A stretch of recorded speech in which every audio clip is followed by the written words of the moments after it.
10 फरवरी Monday का दिन शुरू करते हैं आज का करंट अफेयर्स। पहला न्यूज़, आरबीआई ने डिसाइड किया है कि वो रिपो रेट कम कर देगा। देखिए, गवर्नमेंट में अभी एक नया इनिशिएटिव शुरू किया है गवर्नमेंट ने कि किसी तरीके से इंडिया का ग्रोथ जो है बढ़ाना है, क्योंकि दुनिया में जिस तरीके से हालात चल रहे हैं, जिस तरीके के अपना करेंसी डिवैल्यूएट हो रहा है, ट्रेड वॉर्स चल रहे हैं, उसके मुताबिक इंडिया को अपना इकोनॉमिक ग्रोथ तेज़ करना पड़ेगा। काफ़ी साल हो गए हैं इंडिया स्लो ग्रोथ ट्रैजेक्टरी में मूव कर रहा है। इसी को ध्यान में रखते हुए इंडिया ने आरबीआई ने रिपो रेट को कट किया है। रिपो रेट मतलब जिस रेट से बैंक आरबीआई से एक तरीके से उधार लेता है और आरबीआई को इंटरेस्ट देना पड़ता है बैंक्स को, इसी रेट से। तो जितना रिपो रेट हाई रहेगा उतना बैंक को इंटरेस्ट रेट चुकाना पड़ेगा और उतना ही ज़्यादा इंटरेस्ट रेट कंज्यूमर के लिए बैंक में होगा। अगर आप लोन लेने जाएंगे तो आपको ज़्यादा ईएमआई देना पड़ेगा।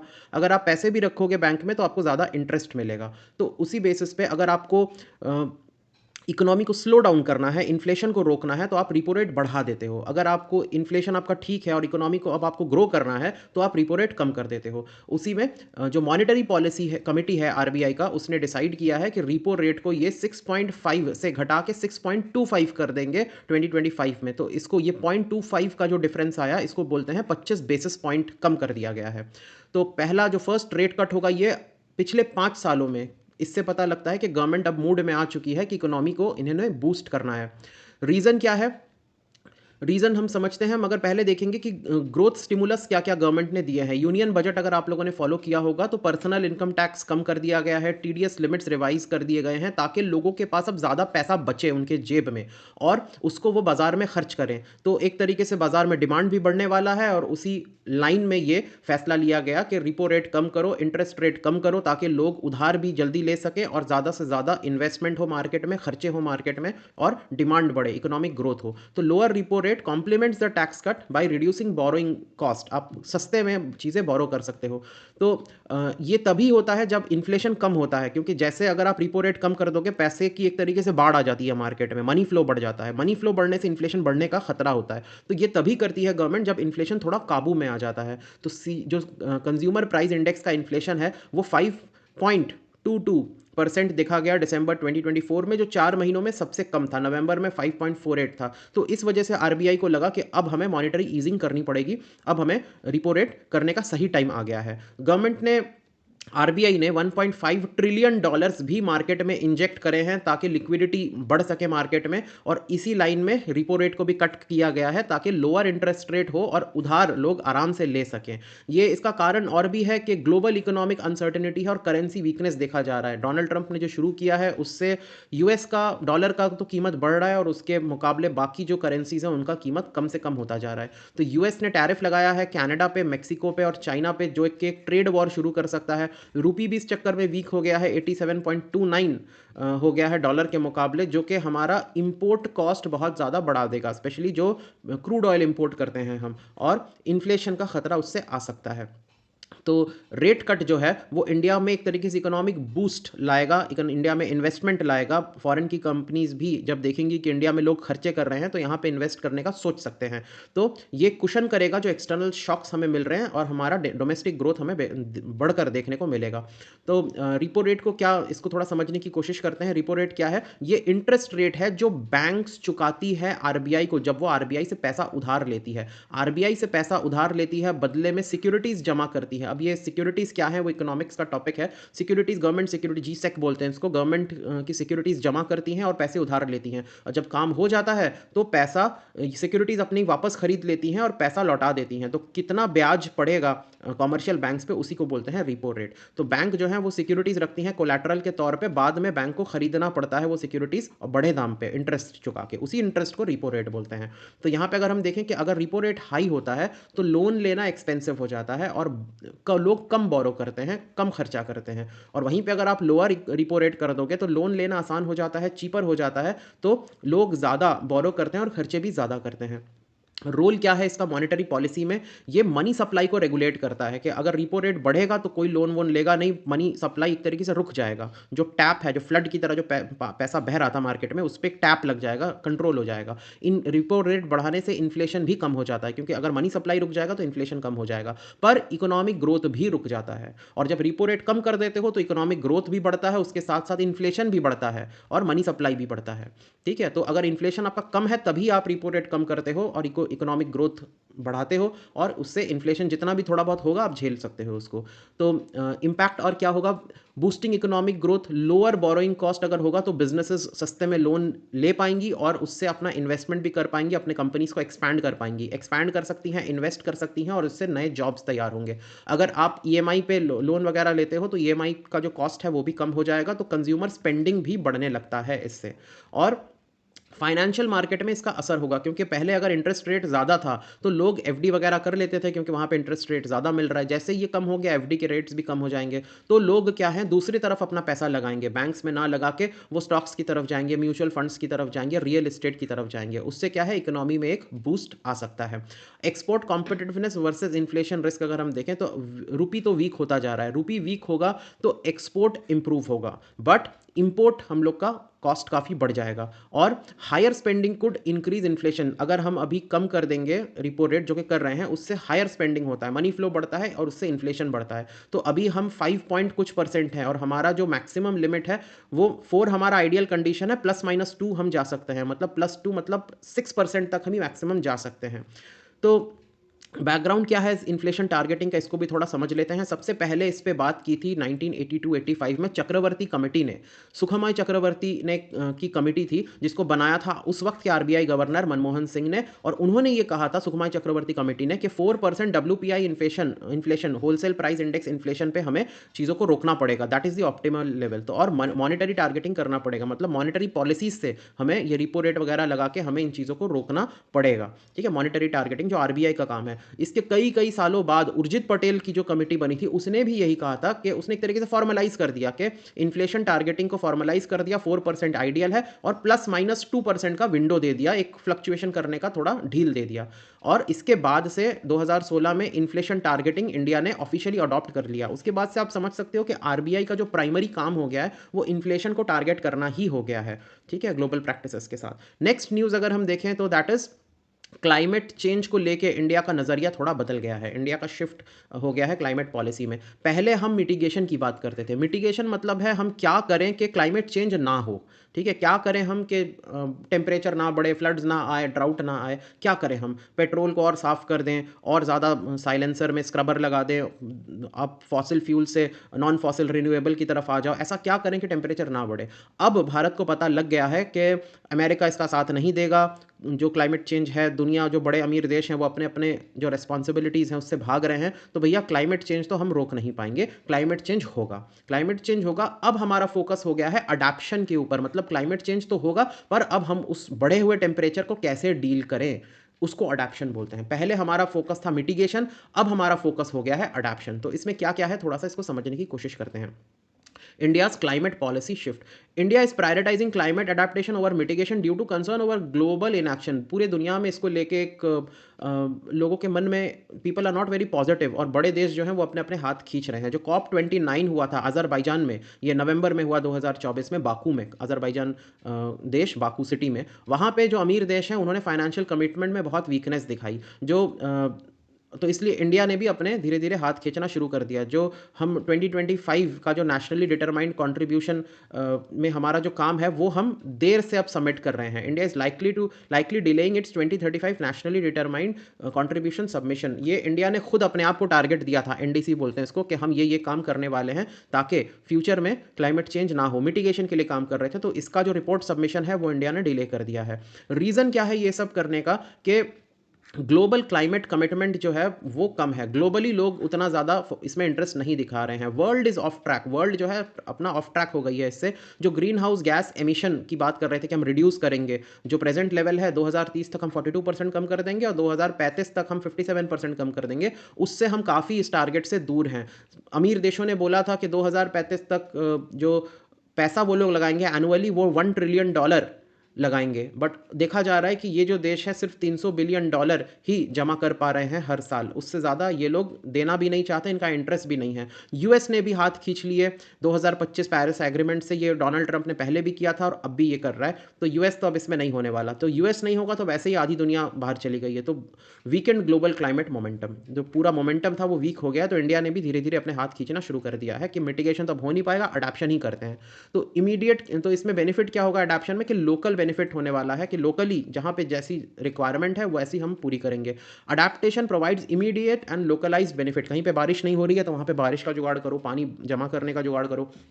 कहीं पे अगर क्रॉप सही से ग्रो नहीं हो रहा है तो वहाँ पे drought resilient crop variety develop करके वहाँ पे उन क्रॉप्स को ग्रो कराओ। तो हम ड्राउट का, फ्लड का, हाई टेम्परेचर का तो कुछ कर नहीं सकते, हम उसी को किस तरीके से झेलें उसके उपाय निकाल सकते हैं। तो ये है इसका फ़ायदा। तो इसमें हम रेजिलियंट इंफ्रास्ट्रक्चर बनाएंगे, क्रॉप डाइवर्सिफिकेशन करेंगे और एक्सट्रीम वेदर से प्रोटेक्शन करने के उपाय निकालेंगे, जिससे इकोनॉमिक और सोशल बेनिफिट मिले। इकोनॉमिक ग्रोथ में कंसिडरेशन क्या है, इंडिया की इकोनॉमिक सर्वे 2024-25 में उसने ये बात कहा कि अब हमें इकोनॉमी में पहले फोकस करना चाहिए, क्योंकि हमें 2047 तक, 2047 तक डेवलप्ड कंट्री स्टेटस चाहिए। अब देखो, इंडिया तो पहले ही इसमें कूद गया था कि हम क्लाइमेट चेंज पे काम करेंगे।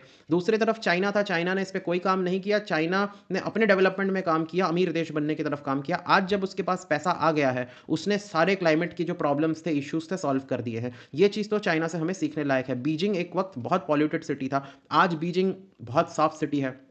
पहले उन्होंने पैसा कमाया, उसके बाद साफ सफाई करी। इंडिया पैसे आपके पर्स में एक नहीं है, आप पहले ही लग गए क्लाइमेट चेंज पे काम करने के लिए। तो पहले आपको पैसे कमाने पड़ेंगे तब जाके। तो अब ना पैसे बने, और दिल्ली की हालत देख लो, क्या पोल्यूशन से हालत हो गई है। तो वही बात हो जाती है ना कि ना माया मिली ना राम। तो अब हम चाइना के रास्ते चल रहे हैं कि पहले पैसे कमाएंगे, उसके बाद हम एनवायरनमेंट का सोचेंगे। क्योंकि जिसके पास पैसा नहीं है वो वैसे भी, उसका कुछ नहीं है, तो साफ हवा साफ पानी का क्या करना है उसने। तो अभी इंडिया की कितनी बेइज्जती हो रही है, वो कितने इन्फ्लुएंसर्स हैं वो इंडिया को एयर पोल्यूशन पे टैग कर रहे हैं सोशल मीडिया पे। तो कोई फायदा नहीं है, पहले पैसे कमाओ फिर देश साफ हो जाएगा। The strategy mirrors China's approach, rapid industrialisation to build financial resources for future decarbonisation. Energy transition में फ्लेक्सिबिलिटी लानी पड़ेगी, क्योंकि इंडिया, देखो, जो भारत स्टेज 6 हम लगा रहे हैं, यूरोप को कॉपी कर रहे हैं। हम मिटिगेशन के लिए दूसरों को कॉपी करते हैं बिना ये देखे कि हम लोगों की क्या ज़रूरत है, हमारी क्या कंडीशन है कि हम यूरोप के स्टैंडर्ड्स को अडॉप्ट कर पाएँ। तो ये चीज़ गलत है, अपने हिसाब से हमें चीज़ों को चलानी पड़ेंगी। India seeks autonomy over its energy transition. हम एनर्जी ट्रांजिशन तो करेंगे मगर अपने शर्तों पे करेंगे, बाहर से फोर्स नहीं किया जा सकता हमको। ठीक है, ऑटोनॉमी होगी हमारी कि हम किस तरीके से एनर्जी ट्रांजिशन करेंगे। हमें अगर फॉसिल फ्यूल छोड़ के इलेक्ट्रिक में जाना है, न्यूक्लियर में जाना है, कुछ भी करना है, मगर अपने ज़रूरत के हिसाब से करेंगे, without externally imposed face down mandates on fossil fuel. बाहर से जो फॉसिल फ्यूल के मैंडेट्स हैं, यूरो 6, हम उसको नहीं अपनाएंगे। भारत स्टेज 6 में हम पूरी तरीके से यूरोप को ही कॉपी कर रहे हैं, विच इज़ रॉन्ग। अब हम बॉटम्स अप अप्रोच लेंगे कि हमारी कंडीशन क्या है, उस हिसाब से हम अपने चेंजेस करेंगे। Bottoms up localised approach is favoured over international mandates. तो यहाँ पे अगर हम डिफरेंस देखें, मिटिगेशन का मतलब है आपको ऐसे काम करने हैं जिससे कि पॉल्यूशन हो ही नहीं, क्लाइमेट चेंज हो ही नहीं। Reducing emission to limit climate change, transitioning to renewables, afforestation, carbon capture, ये सब करेंगे तो क्लाइमेट चेंज होगा ही नहीं। हम रिन्यूएबल्स में शिफ्ट कर जाएंगे, जंगल बढ़ाएंगे, अपने कार्बन कैप्चर करेंगे, तो कार्बन डाइऑक्साइड हवा में उतना होगा ही नहीं, टेम्परेचर कम रहेगा, क्लाइमेट चेंज नहीं होगा। अडेप्टेशन में क्या है कि क्लाइमेट चेंज होने दो, हम उसके नए क्लाइमेट के हिसाब से चेंज अपने आप को अडॉप्ट करेंगे। Adjusting to climate change impact, इसमें हम फ्लड डिफेंसेस बनाएंगे, नए टाइप के क्रॉप्स डेवलप करेंगे और वाटर कंजर्व करेंगे। ठीक है। रेजिलियंस का क्या मतलब है, रेजिलियंस का मतलब होता है आपकी मजबूती कितनी है इन चीज़ों को झेलने के लिए। Strengthening system to withstand climate change, इसमें आपका अर्ली वार्निंग सिस्टम आता है, अर्बन ग्रीन स्पेसेस आते हैं, अफॉरेस्टेशन आते हैं। तो इंडिया का अप्रोच क्या होगा, balancing growth and clean energy, जैसे expanding renewable energy. India is on track to meet its 2030 NDC, जो 2030 का इंडिया ने खुद ने अपने आप को टारगेट दिया था, उसको इंडिया अच्छे से मीट कर रहा है। जैसे 46.8% जो अपना टोटल इलेक्ट्रिसिटी आता है वो नॉन फॉसिल फ्यूल से आता है, जैसे रिन्यूएबल एनर्जी से आता है, जिसमें सबसे ज़्यादा मात्रा सोलार एनर्जी से आता है 20.6। इस 46.8 को तोड़ोगे तो सोलार देता है 20.6, विंड देता है 10.5, हाइड्रो देता है 10.3 और न्यूक्लियर देता है 1.8। और इंडिया कार्बन सिंक कैपेसिटी भी बढ़ा रहा है, मतलब ऐसी चीज़ें, जंगल वगैरह होता है ना जो कार्बन को सोख लेता है अपने अंदर, कार्बन डाइऑक्साइड को, तो ये कैपेसिटी भी हम बढ़ा रहे हैं। हमारा एम है कि additional 2.5 to 3 billion turns carbon dioxide को हम और स्क्वेस्टर कर लेंगे, अब्जॉर्ब कर लेंगे 2030 तक, अफॉरेस्टेशन से, मतलब पेड़ लगा लगा के। तो कार्बन सिंक जो है वो भी हमारा ग्रो किया है। 2005 में 28.14 बिलियन टन हमने कार्बन को स्क्वेस्टर किया था, जो कि 2023 में 30.43 बिलियन टन हो गया है, और 2030 आते आते ये 31.71 बिलियन टन हो जाएगा। डोमेस्टिक क्लीन एनर्जी प्रोडक्शन, मतलब हम सोलार वगैरह की जो सब कुछ है वो इंडिया में ही बनाएंगे। ये आता है नेशनल मैन्युफैक्चरिंग मिशन के अंडर, जो कि बजट 25-26 में इसकी बात की गई है। Localise production of solar cell, wind turbine और बैटरी स्टोरेज। न्यूक्लियर एनर्जी की अगर बात करें तो अब हम कन्वेंशनल जो बड़े न्यूक्लियर प्लांट्स हैं वहाँ से शिफ्ट करके हम स्मॉल मॉड्यूलर न्यूक्लियर रिएक्टर की तरफ आगे बढ़ रहे हैं, जो कि हमारी एनर्जी सिक्योरिटी के लिए काफ़ी इंपॉर्टेंट है। उसके बाद डिलेइंग 2035 एनडीसी सबमिशन, जो एनडीसी में हमारे टारगेट्स होने वाले हैं 2035 के, उसको हम सबमिट अब बाद में करेंगे, क्योंकि इंडिया ने देख लिया है कि वेस्टर्न कंट्रीज अब क्या पोजीशन ले रही हैं। India is postponing 2035 climate commitment to negotiate better financial terms, कि इंडिया को बेटर फाइनेंशियल डील मिले, जो कि नेक्स्ट होने वाला है COP30 ब्राजील में, वहाँ पे। तो this delay allows for adjustment based on domestic priorities and global climate finance development. India climate adaptation initiative, India ने कौन कौन से इनिशिएटिव लिए हैं क्लाइमेट चेंज को अडेप्ट करने के लिए? पहला है नेशनल अडेप्टेशन प्लान, नैप। ये ministry of environment, forest and climate change का इनिशिएटिव है। ये जो यूएन का दिया गया सस्टेनेबल डेवलपमेंट गोल है उसके साथ चलते हैं, उसी की तरह हम अपने एग्रीकल्चर को डेवलप कर रहे हैं, वाटर मैनेजमेंट को डेवलप कर रहे हैं और अर्बन प्लानिंग को कर रहे हैं। एग्रीकल्चर अडेप्टेशन की बात करें तो हम ऐसे climate resilient seed variety develop कर रहे हैं, सॉइल हेल्थ पे काम कर रहे हैं, ग्राउंड वाटर कंजर्वेशन पे काम कर रहे हैं, क्रॉप मॉडिफिकेशन पे काम कर रहे हैं। अर्बन क्लाइमेट रेजिलियंस के हमारे जो शहर हैं वो क्लाइमेट चेंज को कैसे झेल पाएं, उसमें है national mission on sustainable habitat, जो sustainable waste and water management पे काम कर रहा है। उसके बाद जो नए सिटीज बन रहे हैं अमृत 2.0 के अंडर में, वहां पे अर्बन फ्लडिंग और इंफ्रास्ट्रक्चर रेजिलियंस पे काम किया जा रहा है, प्लस कोस्टल प्रोटेक्शन पे काम किया जा रहा है। उस पे इनिशिएटिव है मिष्टी इनिशिएटिव, इसका नाम आपको याद रखना है। 540 square kilometre mangrove 9 coastal states में हम डेवलप करेंगे, जो कि extra 4.5 million tonne carbon dioxide को स्क्वेस्टर करेंगे, जो कि 22.8 मिलियन जॉब्स नए क्रिएट करेंगे। उसके बाद सी वॉल तैयार करेंगे ताकि समंदर का पानी शहरों में ना घुस जाए, आर्टिफिशियल रीफ्स तैयार करेंगे, ड्यून प्लांटिंग तैयार करेंगे ताकि कोस्टल एरिया को कोस्टल इरोजन से बचाया जा सके। फिर वाटर रिसोर्स मैनेजमेंट की बात करें तो जल शक्ति अभियान, जो रेन वाटर हार्वेस्टिंग पे काम कर रहा है, ग्राउंड वाटर रिचार्ज पे काम कर रहा है और अफॉरेस्टेशन पे काम कर रहा है। उसी के साथ साथ मिशन लाइफ भी है कि हमारा जो लाइफस्टाइल है वो ज़्यादा जो है फ्रेंडली हो जाए, एनवायरमेंटल फ्रेंडली हो जाए, सस्टेनेबल हो जाए। A global initiative promoting sustainable consumption and circular economy principle, कि हमारा जो कंजम्पशन हो, जो कपड़े पहन रहे हैं, जो खाना खा रहे हैं, वो ज़्यादा सस्टेनेबल हो, एनवायरमेंट फ्रेंडली हो। और सर्कुलर इकोनॉमी मतलब एक चीज़ से दूसरे चीज़ में हम उसको यूज़ कर सकें। जैसे जहाज़ आपका पुराना हो जाता है तो उसका लोहा निकाल के किसी और चीज़ में यूज़ कर लो, इसको सर्कुलर इकोनॉमी बोलते हैं। अच्छा, नेक्स्ट न्यूज़ अगर हम देखें तो लैंसेट जो जर्नल है उसकी एक स्टडी है, इंडिया के कैंसर ट्रीटमेंट के बारे में इन्होंने अपना ऑब्जर्वेशन दिया है। इन्होंने कहा कि इंडिया में जो कैंसर ट्रीटमेंट है वो काफ़ी इंप्रूव किया है। 36% इंप्रूवमेंट देखने को मिला है कैंसर ट्रीटमेंट में। जो आयुष्मान भारत प्रधानमंत्री जन आरोग्य योजना है उसके जो बेनिफिशियरीज हैं उसमें 90% का इंक्रीमेंट आया है 2018 से। जो ट्रीटमेंट डिलेज होते थे उसमें काफ़ी चीज़ें फास्ट हो गई हैं, specially reproductive, genito urinary cancers, breast cancer, blood cancer, ये इतने टाइप की जो वैरायटी ऑफ कैंसर्स हैं इसमें काफ़ी ट्रीटमेंट डिलेज जो थे वो कम किए गए हैं। डेमोग्राफिक ट्रेंड देखें तो यंग पेशेंट जो हैं, जो 30 ईयर से कम है, उनको 77% ऐसे लोग हैं जिनको बेटर एक्सेस, टाइमली ट्रीटमेंट मिला है। एजुकेशन लेवल बढ़ा है जिससे 70% लोगों को ज़्यादा टाइमली ट्रीटमेंट मिला है। इंश्योरेंस कवरेज की बात करें तो 69% जो इंश्योर्ड पेशेंट थे उनको अच्छी सुविधा का लाभ मिला है। हायर इनकम ग्रुप्स जो हैं उन्होंने फ्यूअर डिलेज फेस किया है compare to lower income groups, मतलब लोअर इनकम ग्रुप्स में अभी भी थोड़ी बहुत डिले है और जो हायर इनकम ग्रुप्स हैं उनको कम डिले देखने को मिला है। चैलेंजेस अगर हम देखें कैंसर ट्रीटमेंट का, वो क्या है कि डिलेड डायग्नोसिस होता है और डिलेड ट्रीटमेंट होता है। जो डायग्नोसिस वगैरह होते हैं वो देरी से होते हैं, ट्रीटमेंट भी देरी से होती है। जैसे रेडियोथेरेपी है, कीमोथेरेपी है, सर्जरी है, ये सब देर से होता है जिससे कि नेगेटिवली इंपैक्ट पड़ता है सर्वाइवल रेट पे। जो हमारा हेल्थ इंफ्रास्ट्रक्चर है वो भी काफ़ी कम है। रेडियोथेरेपी मशीन पूरे देश में सिर्फ 779 है, जबकि WHO ने रिकमेंड किया था 1350 से लेकर 5000 रेडियोथेरेपी मशीन्स इंडिया में होनी चाहिए। ऑन्कोलॉजिस्ट हैं, जो कैंसर स्पेशलिस्ट हैं, उनकी भी कमी देखी गई है और डायग्नोस्टिक सेंटर्स जो हैं वो भी काफ़ी कम है। फाइनेंशियल बर्डन्स इंडिया पे काफ़ी ज़्यादा पड़ता है। जैसे ये जो प्रधानमंत्री जन आरोग्य योजना है ये डायग्नोसिस के पैसे नहीं देता, उसके बाद जब आपका ऑपरेशन वगैरह हो जाता है तो फॉलोअप के पैसे नहीं देता, तो वहाँ पे पेशेंट का काफ़ी पैसा खर्च हो जाता है, out of the pocket expense काफ़ी ज़्यादा है और सरकार जीडीपी का 2% भी हेल्थ पे खर्च नहीं करती है, ये भी ऑब्जर्वेशन किया गया है। कैंसर की अगर आप देखें, कैंसर का मतलब क्या होता है? कैंसर का मतलब होता है आपके शरीर में कोई सेल है, कोई पार्ट है जिसमें अनकंट्रोल्ड ग्रोथ है, बहुत ज़्यादा ग्रोथ हो रहा है और वो फैल रहा है, जहाँ-जहाँ वो सेल जा रहा है वहाँ-वहाँ ग्रोथ हो रहा है, तो उसी से इंसान की मौत हो जाती है। Which can spread and damage healthy tissues and organ, healthy tissues को आपको खराब कर देता है और अलग-अलग जगह पे वो ग्रोथ करता रहता है। इंडिया में कैंसर की केसेस बढ़ भी रहे हैं। 2022 में 14.6 लाख पेशेंट्स थे कैंसर के और 2025 आते-आते ये संख्या 15.7 तक जा सकती है, प्रोजेक्टेड है, ये आईसीएमआर का डेटा है। सबसे ज़्यादा प्रिवेलेंट कैंसर जो है वो ब्रेस्ट कैंसर है। टोटल नंबर ऑफ कैंसर में 13.6% केसेस ब्रेस्ट कैंसर और वुमेन को होने में जितने भी कैंसर्स होते हैं उनमें से 26% सिर्फ ब्रेस्ट कैंसर्स हैं। तो अगर 4 वुमेन पेशेंट्स हैं, कैंसर पेशेंट्स हैं, उसमें से हर 4 में से 1 को ब्रेस्ट कैंसर हो रखा है। ग्लोबल कैंसर स्टैटिस्टिक्स अगर हम देखें, 2 करोड़ नए केसेस हमें पूरे दुनिया में हर साल देखने को मिलते हैं। 97 लाख लोग जो हैं वो कैंसर से मारे जाते हैं हर साल। अगला न्यूज़ है एस्टेरॉयड 2024 YR4 का। ये एक एस्टेरॉयड है जो अर्थ के बगल से गुजर गया और इसकी हिट करने की संभावना अभी तो नहीं है, आगे भी काफ़ी कम है। इसके बारे में थोड़ा जान लेते हैं। इसको डिटेक्ट किया गया था दिसंबर 2024 में।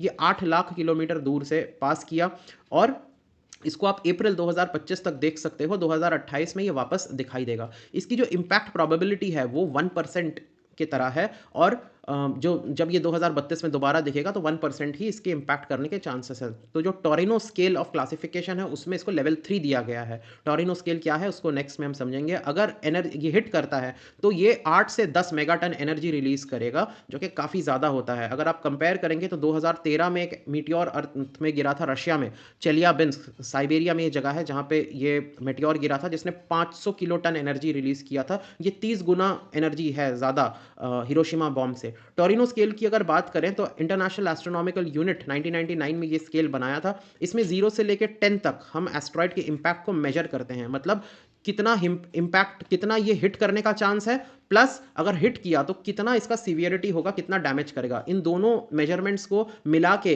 इसको निकाला जाता है। 0 का मतलब है कि ये हिट करने के चांसेस ऑलमोस्ट 0 हैं और हिट किया भी तो अर्थ में कोई डैमेज नहीं होगा। इस तरीके से चीज़ें बढ़ती रहती हैं। तो 3 तक तो मामला ठीक है, 3-4 तक मामला ठीक है। अगर 8, 9, 10 हो जाए तो मतलब 100% ये अर्थ को हिट करेगा और करेगा तो बहुत ज़्यादा डैमेज करेगा। तो इस स्केल में इसको लेवल 3 मिला है। तो एस्ट्रॉयड क्या है? एस्ट्रॉयड हमको पता है कि मार्स और जुपिटर के बीच में पूरे एस्ट्रॉयड्स के बेल्ट में ये एस्ट्रॉयड्स घूमते रहते हैं। रॉक के दे आर रॉकी, एयरलेस, कोई एटमॉस्फेयर नहीं होता है और सोलर सिस्टम जब बना था तभी से ये एस्ट्रॉयड्स बने हुए हैं।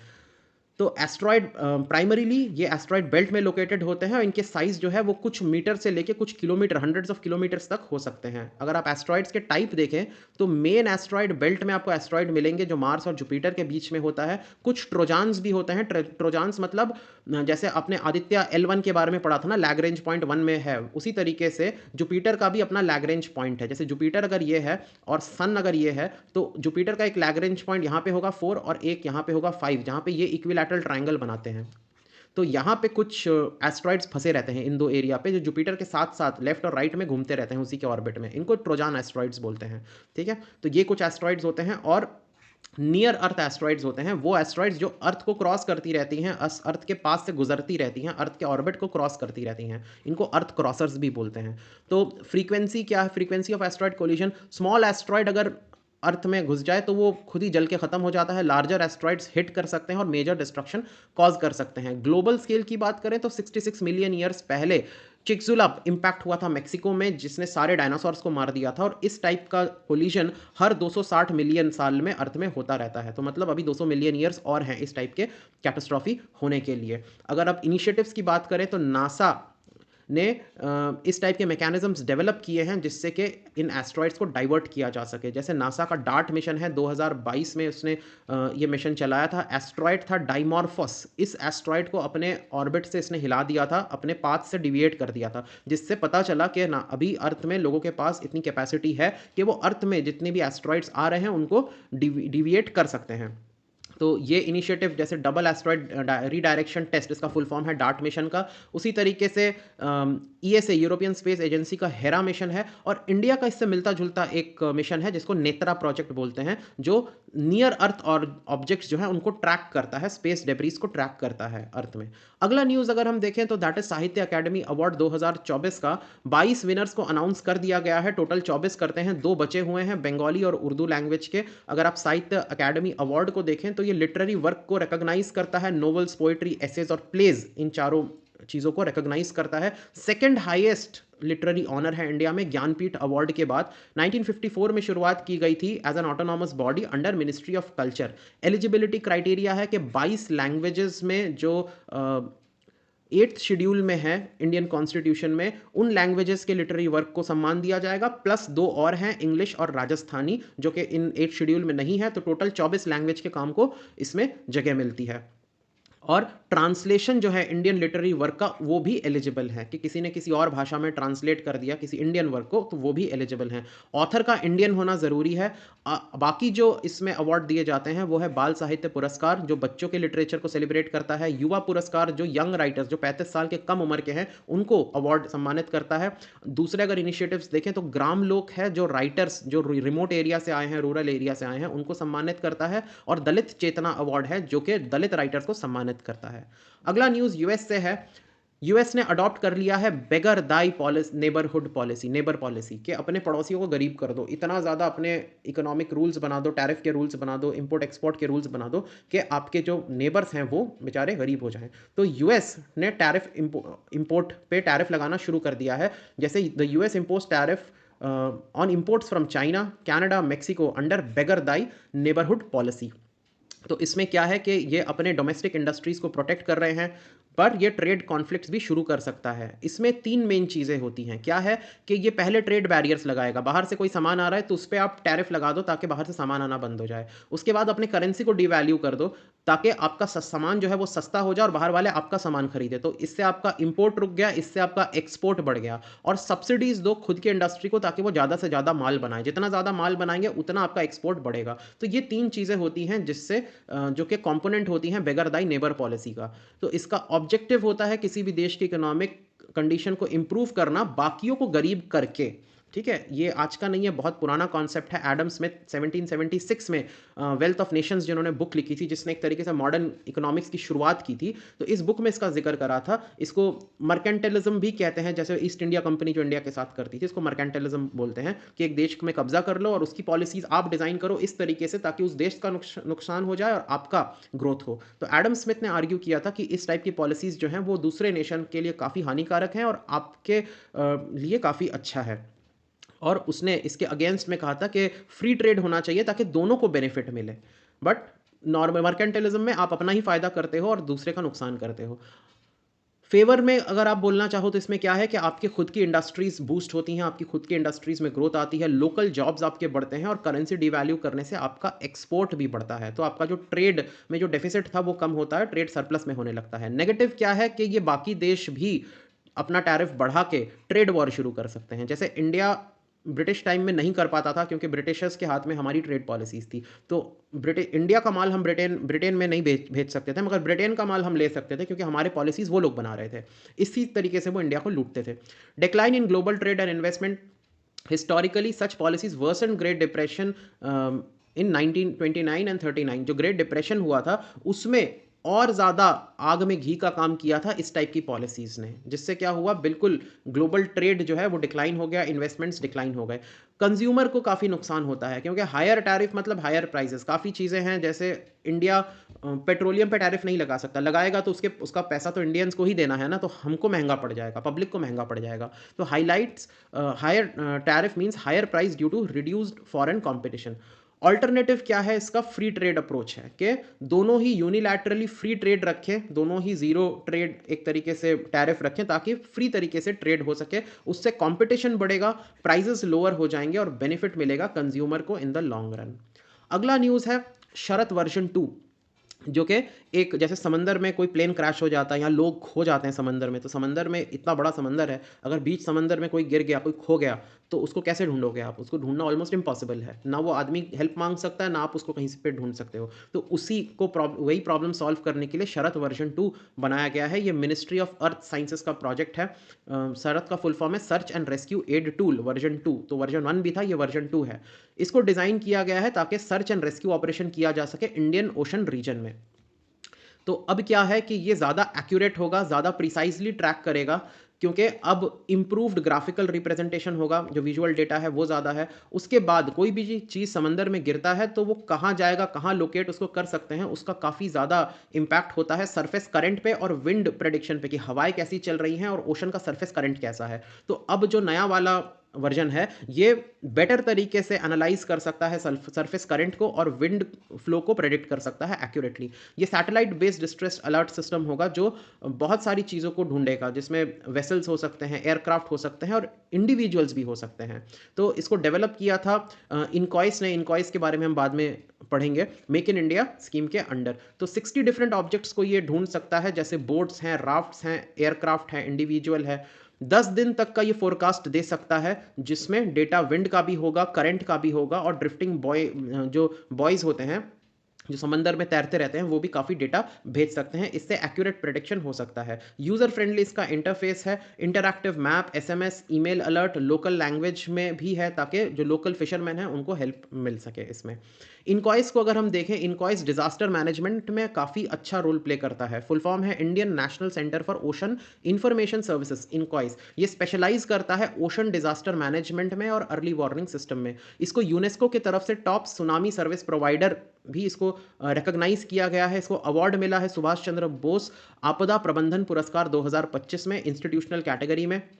और शरत 2 का जो वर्जन है, वर्जन 2 है, ये काफ़ी एक सिग्निफिकेंट लीप होने वाला है इंडिया के मैरीटाइम सेफ्टी एफर्ट में, जो हमारे डिजास्टर प्रिपेयर्डनेस को बढ़ाएगा और efficient search and rescue operations करेगा। नेक्स्ट एंड लास्ट न्यूज़ है पोलार बियर की तरफ से। पोलार बियर आपको पता है आर्कटिक सर्कल में मिलते हैं पोलार बियर। इनके जो फर हैं, इनके जो बाल हैं, उसमें एक स्पेशल टाइप का ऑयल मिलता है जिसमें हमें एंटी फ्रीज प्रॉपर्टीज देखने को मिली हैं। सीबम, सीबम होता है बालों के रूट से रिसने वाला ऑयल। वो इंसानों में भी होता है, जानवरों में भी होता है, मगर पोलार बियर का जो सीबम है उसमें एक स्पेशल चीज़ मिला है। उसी चीज़ को देखते हैं। ये जो स्टडी है ये पब्लिश किया गया था साइंस एडवांसेस में। और पोलार बियर का जो फर है उसमें एक ऑयली सब्सटेंस मिला है जिसको सीबम बोलते हैं। इसमें एंटी आइसिंग प्रॉपर्टी है, मतलब ये चीज़ जिसमें आप डालोगे वो जमेगा नहीं, कितने भी ठंड में ले जाओ, क्योंकि पोलार बियर को ज़रूरत है ना कि पोलार बियर ठंड में रहता है। अगर उसके बॉडी के बाल और ये फर वगैरह जम गए तो वो चल फिर कैसे सकता है। तो उसके अंदर ऐसी प्रॉपर्टीज़ होती हैं, ऐसे केमिकल्स होते हैं जो उसके बालों को, उसके बॉडी को जमने से बचाता है। तो इसको हम यूज़ कर सकते हैं। नॉर्मली हम अभी PFAS यूज़ करते हैं जो कि काफ़ी हार्मफुल है एनवायरनमेंट के लिए। तो हमें एक ऑर्गेनिक इको फ्रेंडली ऑल्टरनेटिव मिलेगा अगर हम पोलार बियर का सीबम यूज़ कर सकते हैं। तो नेचुरल अडेप्टेशन है ये पोलार बियर का, इको फ्रेंडली ऑल्टरनेटिव होगा हार्मफुल PFAS के ऊपर। तो पोलार बियर का जो फर है और ह्यूमन का हेयर है उसको टेस्ट किया गया, आइस रेजिस्टेंस का दोनों का देखा गया। पोलार बियर का जो सीबम है उसमें स्क्वालिन नाम का एक कंपाउंड मिसिंग है जो कि ह्यूमन हेयर में मिलता है हमें। इसी वजह से ये रेजिस्टेंट है टू आइस फॉर्मेशन, ये जमता नहीं है। इसके वजह से पोलार बियर का जो फर है वो ड्राई रहता है, उसकी मोबिलिटी बनी रहती है, वो चल फिर सकता है, वो इजीली स्लाइड कर सकता है बर्फ में, पानी में अच्छे से स्मूथली डाइव कर सकता है। इंसान अभी PFAS यूज़ कर रहा है, जैसे स्कीज़ है जो स्कीइंग करते हैं ना लोग, तो उसके सरफेस में PFAS लगा दिया जाता है ताकि आइस का फ्रिक्शन कम हो जाए, मगर ये एनवायरमेंटली हार्मफुल है। PFAS क्या है? इसको बोलते हैं पर एंड प्लोरोफ्लोरो एल्काइल सब्सटेंस। इसको फॉरएवर केमिकल्स भी बोलते हैं, मतलब ये जल्दी से डिसइंटीग्रेट नहीं होती हैं, ये रेजिस्टेंट होती हैं पानी से, ऑयल से, ग्रीस से, हीट से, हर तरीके से रेजिस्टेंट होती हैं। इनको कुकवेयर में भी यूज़ किया जाता है, फूड पैकेजिंग में यूज़ किया जाता है, फूड प्रोसेसिंग इक्विपमेंट में यूज़ किया जाता है ये फॉरएवर केमिकल्स, मगर एनवायरनमेंट के लिए अच्छे नहीं होते हैं। They do not degrade easily, जल्दी से डिग्रेड नहीं होते हैं। सीरियस हेल्थ रिस्क आ जाता है, cancer, liver damage, immune system disruption, बहुत कुछ हो सकता है। तो अगर इसको हम यूज़ कर पाएँ तो it can have a potential application over PFAS. So the study suggests that sebum's natural ice resistant properties could be used in eco-friendly coating, could help reduce reliance on PFAS, offering sustainable and safer alternative. तो इतना ही था आज के current affairs में, कल मिलते हैं। Thank you.